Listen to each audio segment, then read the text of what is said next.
we're going to bring on Gog for our Nerds to Men on Films. Let's do it. This movie is actually on Roku, and if you can't tell by our guest Gog, our returning nerd, we are talking Weird Al today. Yeah. What gave that away? Well, you do have the beard. You should have. I wonder if you should have committed like 100% and shaved the beard and just kept the mustache. Just left the mustache. But then later, I got to go to a show with you. Yeah, it's a funny idea, but then I have to live with the consequences, which is either rock a mustache until the rest of my beard grows back or go clean shaven. Yeah. And either one of those options are not preferable for me. So. Yeah. But you, so he's got the wig. He's got the that's not a wig. Shirt. I got a perm and I dyed my hair black. Oh. So you're, and this is how we're going to the show later then. Not just for the show. Yeah, this is what I'm wearing. Nice. I got ready early. I woke up at like 9 this morning and put this on. So yeah. Sweet. I'm starting to I don't know if I'm feeling too good, Gog. I might not be able to make it after all. Guys, I think all three of us agreed though that we loved this Weird Al movie, right? What was the official title here? Because Weird Al Yankovic right. Story. Yeah. And it's on the Roku channel, which was pretty great because all you have to do is download it or go to a computer and go to like Roku.com or something, right? Yeah. So let's just start. I had heard about this movie, of course, because Daniel Radcliffe was going to be in it. And I thought, man, I couldn't really see him as Weird Al, but I thought it was a funny concept. Yeah. But I was, and spoiler alert for this segment here, but I was kind of going into it thinking that it was going to be like the real Weird Al story. What are you talking about? This was the Weird Al. Yeah. But it was the true story. It was not a parody. He even said it was true at the very beginning.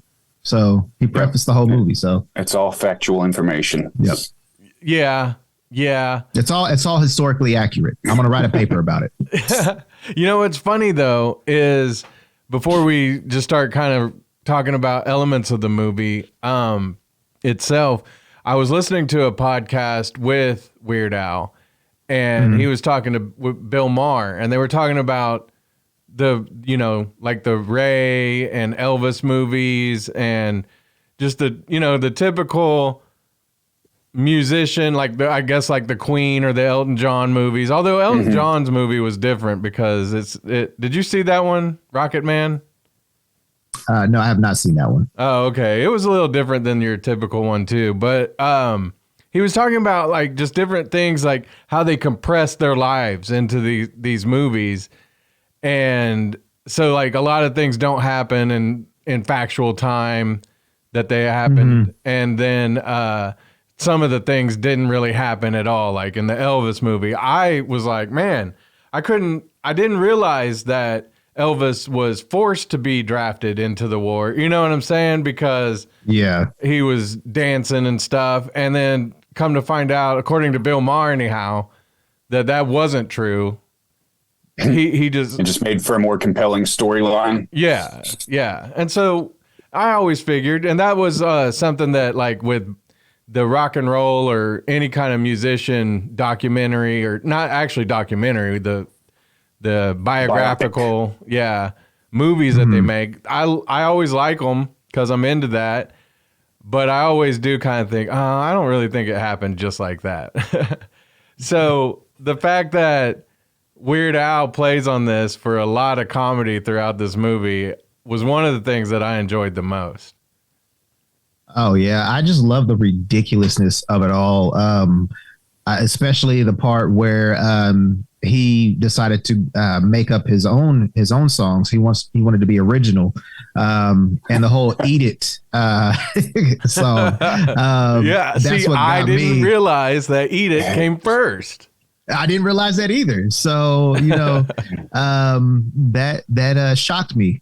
to my core because I was like, man, Michael Jackson has been a fake this whole time. You know what scene really grabbed me from the movie was the My Bologna. Yes. That's when I was like, the whole movie is hilarious, but that one really grabbed me, and I was like, okay, I really love this movie. Yeah.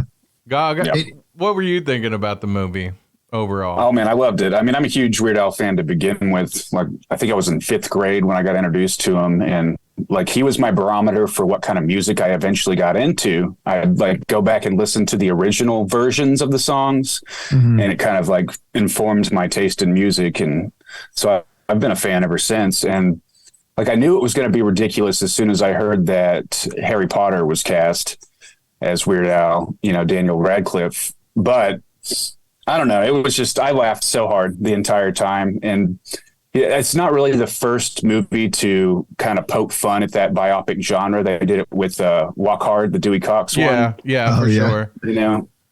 But this is like, this makes perfect sense for a Weird Al movie. It does. But with Walk Hard. Just the fact that everybody played, I was going to say, like, everybody played everything so straight. And they did the same thing kind of with Walk Hard, is where the acting is serious and sincere, but the situations are just ridiculous. Right. And But with Weird Al, it was like I just wasn't expecting that it was going to be a complete, like, it was like his career so far. It was a parody of all those movies.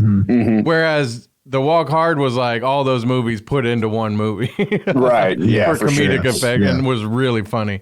Really funny. Well, this isn't Weird Al's first movie, because I think he had a big part to do with writing and creating this story. But he made a movie called UHF in the 80s, which is, a fictional tale, which I loved. That is, just silly. And he's like buys this old radio station that's closing down, our TV station. That's right. TV station. And has to kind of like go up against the big wigs and everything. So like, it has, it has some like similar tones as that one did, I think. But I don't know. I really enjoyed it. I think it exceeded my expectations. Yeah. When I was in junior high, I went to school with a kid named Travis Knight, and he was in UHF. He was nice. He was the kid where like he's filming his show, and he goes, "Hey, what's your name?" And the kid goes, "Billy." And he goes, "Billy who?" And the kid spits on his nose. Oh yeah. Yeah. That was this Travis Knight dude. And that's awesome. Yeah. He told us that like he had to do that like all day, like spit on his nose all day until they got like just the right one. I was like, that is disgusting. Oh, that sucks. Yeah. Yeah. And that's how COVID-19 happened. Right. That was like the early stages of it, and just took 30 years for it to fester. And exactly. That's funny. Like when I was growing up, I was a fan of Weird Al, and then when I started becoming a teenager, like he did like the Coolio parody, and I really enjoyed that one. Rest in peace. Yeah. And like them kind of doing that one in the movie, but it took place in the 80s was really funny. Yeah. But Cameo, I got to ask you, because behind you there is a picture of you and Weird Al. Yep. Looks like y'all were pretty tight, pretty close. What happened? Yeah. Why aren't y'all friends anymore? Who screwed who here? It was Weird Al. He screwed me over out of some royalties to eat it. I see. You were the star of the video with your dancing. I was. And I was just really upset with him about that. And, we broke apart and haven't spoken to him since.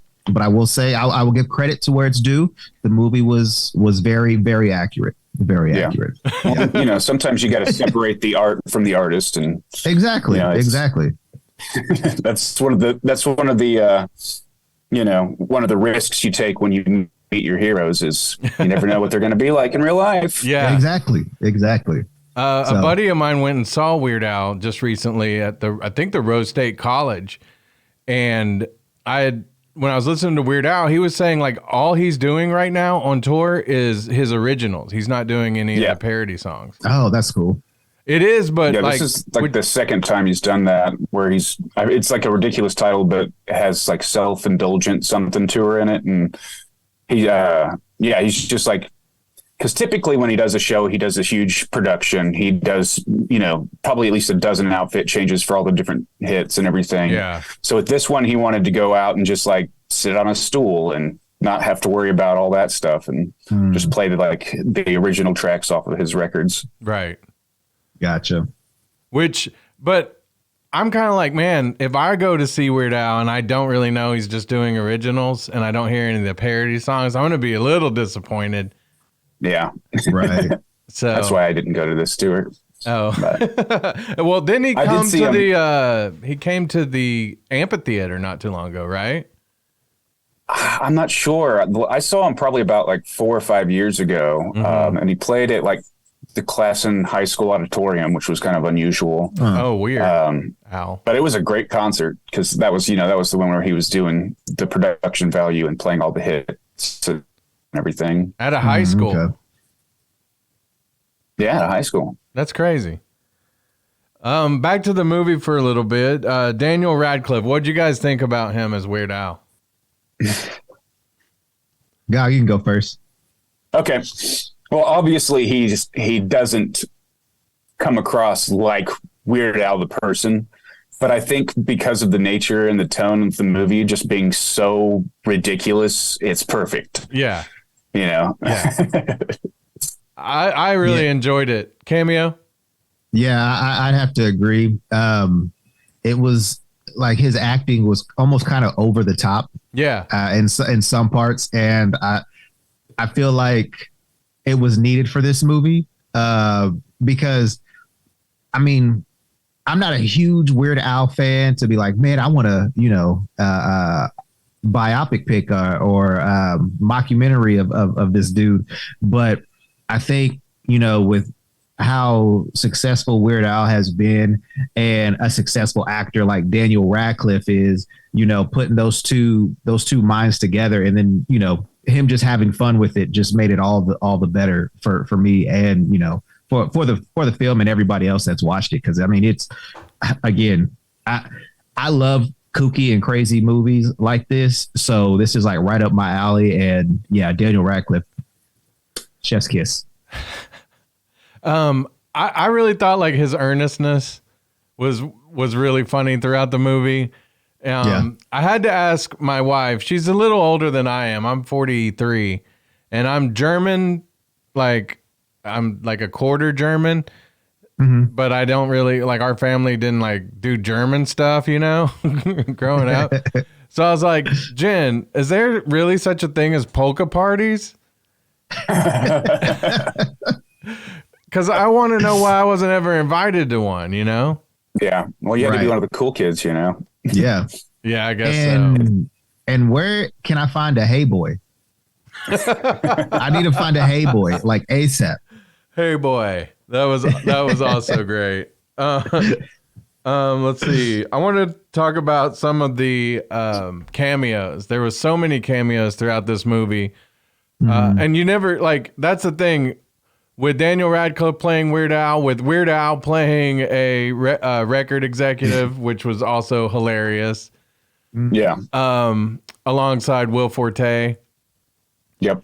There was so many, and you don't know if they're really doing really good impressions of the celebrities they're playing, or if we just don't know any better on some of those. Like Pee Wee Herman's an easier one to do because you could do the caricature of him.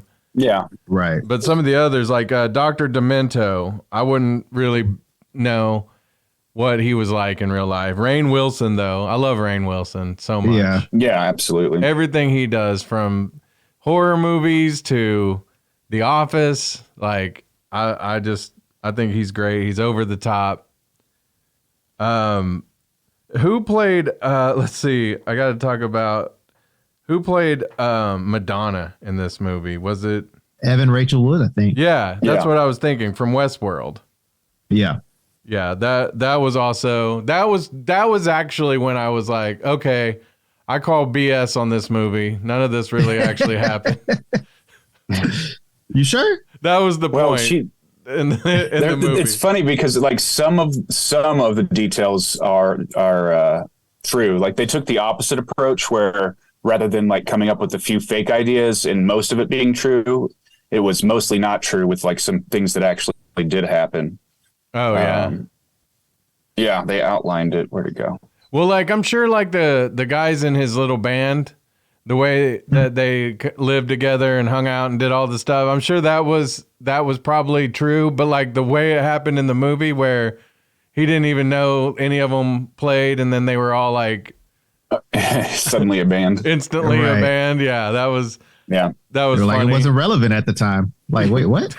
Yeah. Well, it's saying here, like the traveling accordion salesman was true. Like that's how he got his first accordion. Yeah. Like, and they did record My Bologna in a bathroom. That's cool. I think it was at a college or something, not a bus station, but. Well, like to that point about the accordion, like the way that his dad's like all mean and, you know, abusive and stuff, that wasn't true. Like his parents were pretty supportive of him. And in fact, when that salesman came through, they had offered him either a guitar or an accordion. And they took the accordion because his dad thought that was going to revolutionize rock and roll. So in a way, it kind of did, didn't it? At least for Weird Al. Yeah. Like at the time, I'm sure they were like, kind of like Noah and his Ark. You know, they're like, that'll never happen. Right. Like the flute's real big in Jethro Tull, so naturally, an accordion could be a piece of rock and roll history. Yeah, but you know, here's the thing. I saw this too the other day. Somebody had like a quote in a write-up or something saying that, and it's true if you think about it, Weird Al's parodies and like his music career has outlasted a lot of the people that he did parodies of. Now, some of them are no longer living, but that's pretty interesting too, because so in a way, that little accordion did revolutionize rock and roll.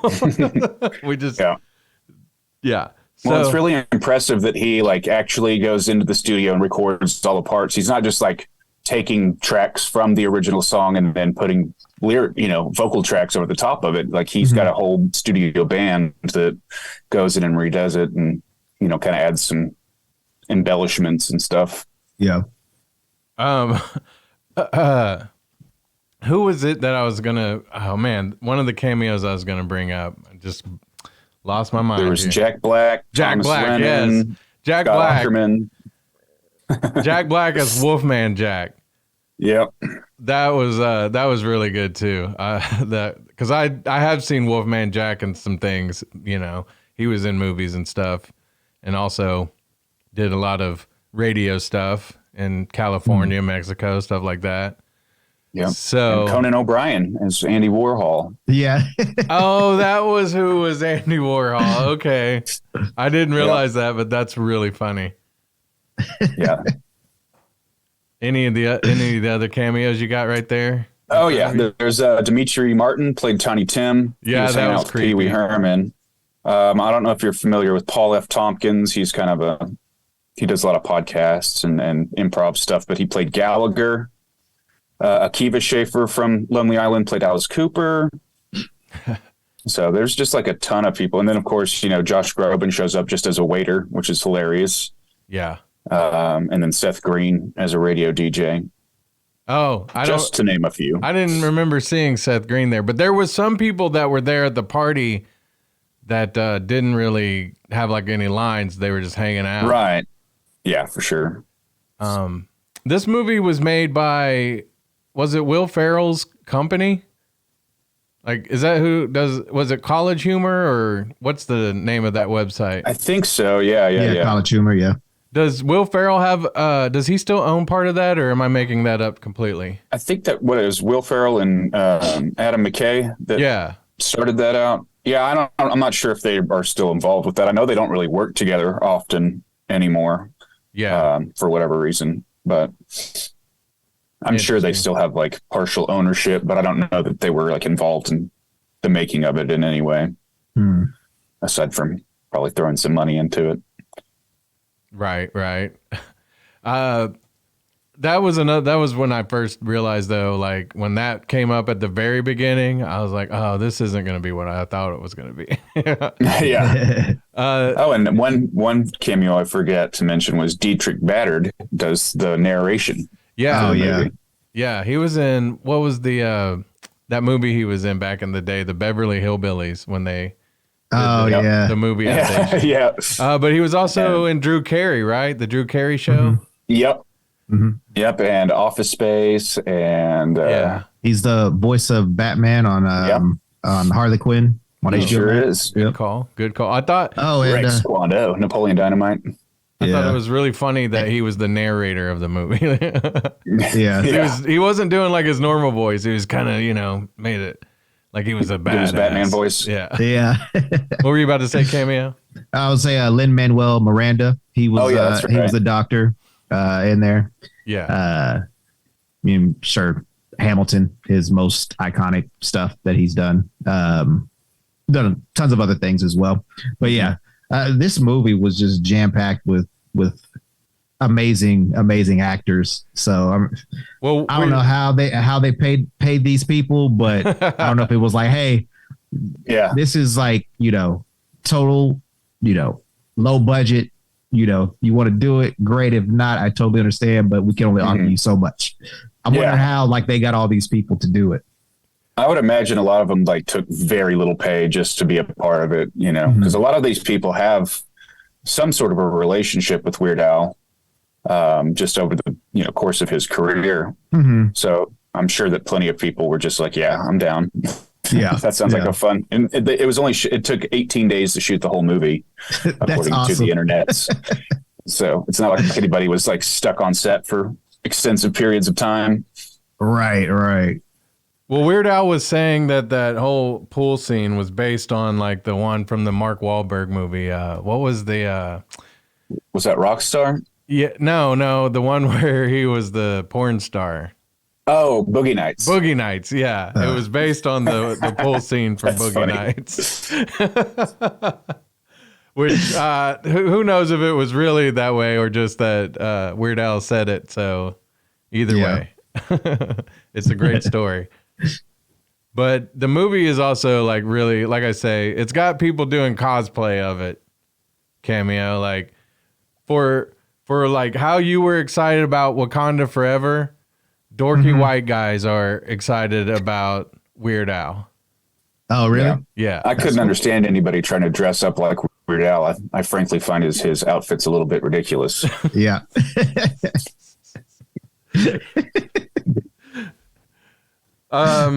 Gog is really probably going to show up later dressed just like that. I'm gonna be like, no, I don't like to stand out. When I was in my earlier 20s, I would just wear stuff like this out in the public just for the attention, probably.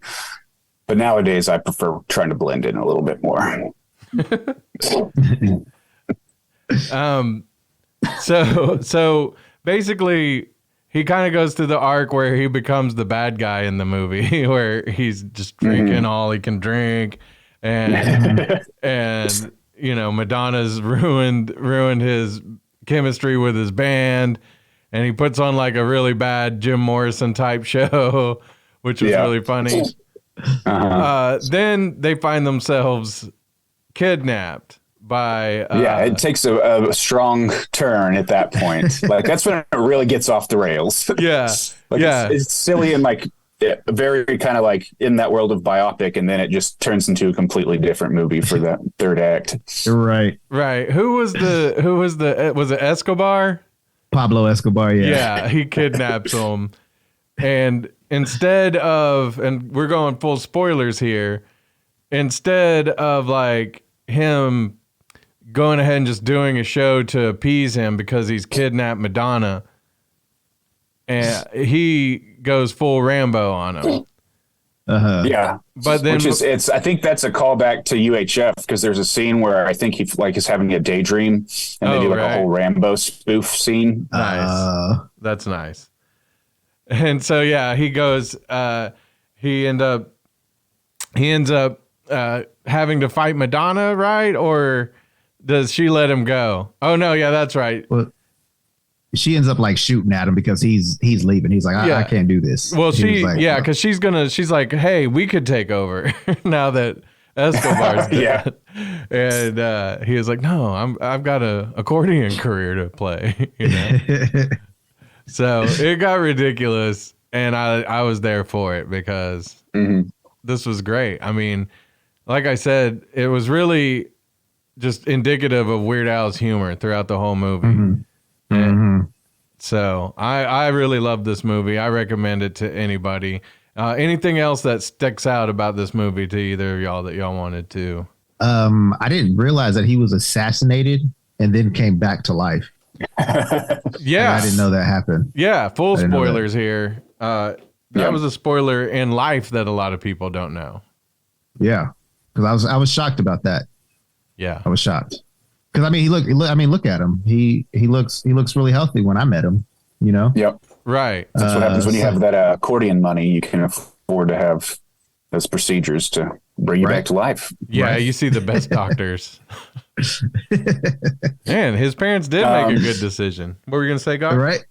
Oh, I was going to say, just a fun factoid is that the Weird Al, the Yankovic bump was a real thing. That like whenever he would release a parody of somebody's songs, it would boost their sales. So it just got to be something that like people would kind of seek out. Hey man, you want to do one of my songs? And some people weren't stoked about it. Like Coolio was notoriously not happy with Amish Paradise when it first came out. But yeah, I'm sure there were plenty of people that were honored to have him make a spoof of their song. Yeah. Well, that was the thing is like he says that he does try to make it a point of getting permission because he doesn't like to make anybody mad. I was looking over his CDs the other day, his albums, I guess, not CDs. A CD is a compact disc for those that are young and have never seen. Yeah, I found a VHS tape the other day while I was cleaning and was like, look at this relic from the past. Right. Yeah. But yeah, no, I was just going to say, like, I think the last record he put out was maybe 2019, 2017, around there. And some of the songs he was doing, like, were some of the newer stuff. But I wonder if it's harder to parody, like, these songs nowadays, or if he's just kind of done with that. Like, because obviously in the movie, he didn't want to do parodies.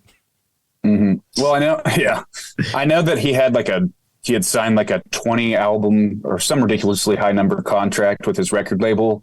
And that last full album that he did was, I think, the last album on that contract. So he said in an interview at one point that he was just going to probably like release one song at a time, kind of a deal, like moving forward rather than putting out full albums, which I think that's a good idea. Cause then for him, it's easier to stay more current rather than like having a year or two of production on a full album. You know, a song could come out, he could work on it for a month and then put something out for it.